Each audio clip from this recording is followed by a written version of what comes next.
வணக்கம் மக்களே. இன்றைக்கி நம்ம ஒரு முட்டை குழம்பு ரெசிபி தான் பார்க்க போகிறோம். பார்க்கலாமா?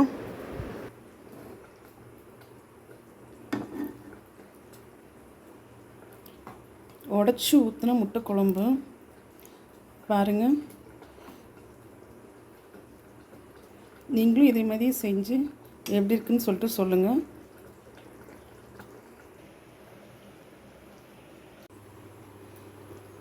இப்போ நம்ம கொஞ்சம் எண்ணெய் விட்டுக்கிறோம். இப்போ இதில் காஞ்ச மிளகா, பிரிஞ்சி இலை, சீரகம், சோம்பு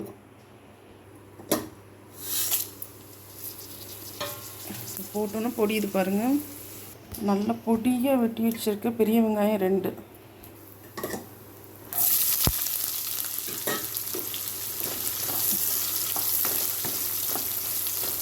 இதை நல்லா வதக்கி விடணும்.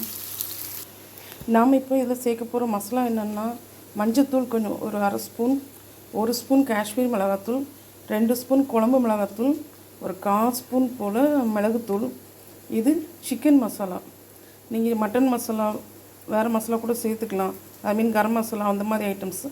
நான் இதில் கொஞ்சம் சிக்கன் மசாலா தான் சேர்த்துருக்கேன். அதுவும் 2 ஸ்பூன். இது நான் அப்படியே இப்போ பாருங்கள் வெங்காயம் எப்படி வதங்கியிருக்குன்னு. நல்லா வதங்கி வச்சு பாருங்கள், உங்களுக்கே பார்த்தாலே தெரியும். இந்த ஸ்டேஜில் நம்ம மசாலா எல்லாத்தையும் இதில் கொட்டிக்கணும். கொட்டிட்டு மசாலா அப்படியே எண்ணெயிலே வதங்கணும். தீயை லோ ஃப்ளேமில் வச்சுக்கோங்க. இப்போது தேங்காய், தக்காளி, ஒரு பெரிய வெங்காயம் இதை அரைச்சி நம்ம அது கூட சேர்க்க போகிறோம். நம்ம இப்போ நல்லா மையாக அரைச்சாச்சு. நம்ம போட்ட மசாலாலாம் நல்லா எண்ணெயில் நல்லா இதாகிடுச்சு பாருங்கள். பச்சை வாடையே இல்லாமல் போயிடுச்சு. இப்போ நம்ம அரைச்சி வச்சது இதில் கொட்டிடலாம். கொட்டிட்டு நல்லா பச்சை வடை போகிற அளவுக்கு கிண்டுவோம். கொஞ்சம் நல்லா கிண்டி விடுங்க, பச்சை வடை போகிற வரைக்கும்.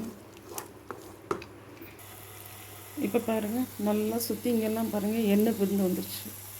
நல்லா இந்த ஸ்டேஜில் நம்ம தேவையான அளவு தண்ணி ஊற்றிக்கலாம். நம்மளுக்கு எவ்வளோ தண்ணி தேவையோ அந்தளவுக்கு ஊற்றிக்கலாம். அதுக்குன்னு ரொம்ப தண்ணி ஊற்றாதீங்க, அப்புறம் தண்ணியாக போயிடும் குழம்பு. இந்த ஸ்டேஜ் ஓகே. நல்லா கட்டியாக இருக்குது பாருங்கள். இப்போ கொஞ்சம் உப்பு போட்டுக்கலாம். அப்புறமா நான் இப்போ கல் உப்பு போட்டிருக்கேன். நீங்கள் அப்புறமா டேஸ்ட் பார்த்துட்டு லாஸ்ட்டாக கொஞ்சம் தூள் உப்பு சேர்த்துக்கலாம். இது நல்லா மேலே எண்ணெய் பிரிஞ்சு வர்ற வரைக்கும் கொதிக்கட்டும். அதுக்கப்புறம் முட்டை உடச்சி ஊற்றிக்கலாம். இப்போ ஒரு 15 நிமிஷம் ஆயிடுச்சு பாரு. குழம்பு நல்லா மேலே எண்ணெய் வந்து ரெடி ஆகிட்டு. இதுதான் கரெக்ட் ஸ்டேஜு. இப்போ நம்ம முட்டையை உடைச்சி பொறுமையாக தீயை குறைஞ்ச தீயில் வச்சுட்டு ஒவ்வொரு முட்டையாக உடச்சி ஊற்ற வேண்டியதான். ஒவ்வொரு கரைக்கும் அப்படியே சுற்றி சுற்றி உடச்சி ஊற்ற வேண்டியதான்.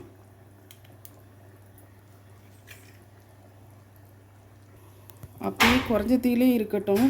தீயை மட்டும் கூட்டாதீங்க. கிண்டி இப்போதைக்கு விடாதீங்க. ஒரு 5 மினிட்ஸ் கழித்து அதுக்கப்புறம் கிண்டி விடுங்க, கரெக்டாக இருக்கும். இல்லாட்டி முட்டை உடஞ்சிடும். குழம்பு பாருங்கள், பர்ஃபெக்டாக ரெடி ஆகிடுச்சு. முட்டை எதுவுமே உடையலை, அப்படியே முழுசாகவே இருக்குது பாருங்கள். பர்ஃபெக்டாக இருக்குது. இனிமேல் இது தோசைக்கு, சப்பாத்திக்கு, சாப்பாட்டுக்கு, ஆப்பத்துக்கு எல்லாத்துக்குமே நல்லாயிருக்கும். நீங்களும் ட்ரை பண்ணி பாருங்கள். இப்போ ஒரு ரைஸ் வச்சு நம்ம இந்த முட்டை குழம்பு எவ்வளோ நல்லா ரெடியாக இருக்குது பாருங்கள். இதை அப்படியே ஊற்றி சாப்பிட வேண்டியதான். இது சேனல் சப்ஸ்கிரைப் பண்ணுங்கள், லைக் பண்ணுங்கள், ஷேர் பண்ணுங்கள். வீடியோ பார்த்ததுக்கு ரொம்ப ரொம்ப நன்றி. தேங்க்ஸ்.